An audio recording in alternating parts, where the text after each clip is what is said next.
Norway, you remember me this week, if you listen every day, I was talking about Norway. Their sovereign wealth fund is amazing, $1.2 trillion.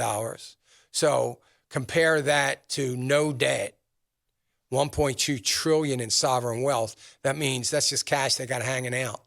This is the government, their whole government sovereign wealth, and no debt. We've got 27, we're going to be having $27 trillion worth of debt probably by the end of December, end of February at least. And we don't have any money. So, and it's applauded around the world as one of the amazing sovereign wealth funds. So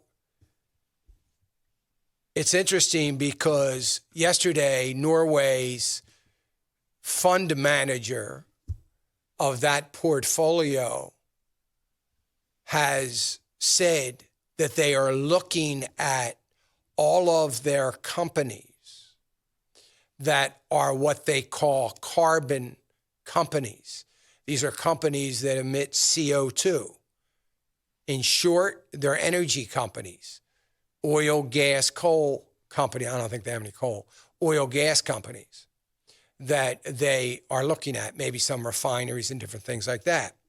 And they are evaluating these companies in their sovereign wealth fund.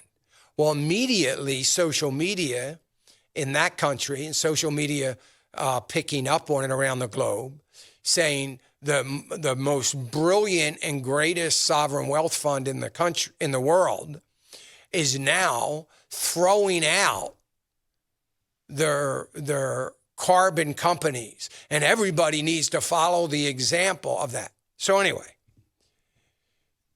the person that is in charge of that sovereign wealth fund, I can't pronounce her last name, so I won't try to.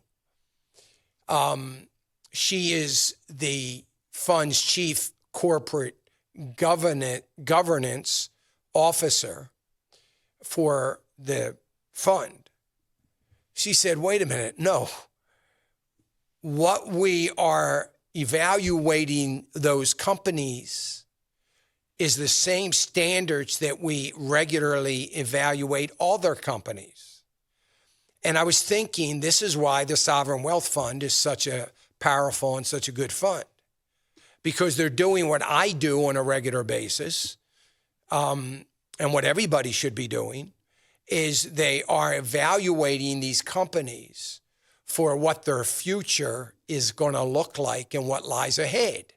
So she made it clear that they're calling these companies and saying, here's the deal. You know, and we know that your future could be very, very limited, because what you do for a living is going to continue to shrink and shrink and shrink as we see a world going way faster than anybody had anticipated into green energy.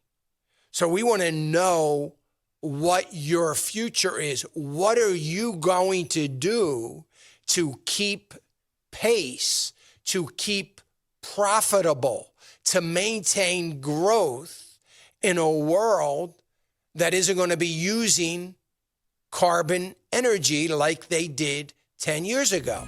Hey, remember to click the subscribe button right here on the screen. And don't forget to hit the notification bell so you'll be notified when new content is added. And more importantly than anything, you don't want to miss all 3 live hours of Financial Issues every day from 9 to noon. And you can watch it on FISM.tv. That's FISM.tv.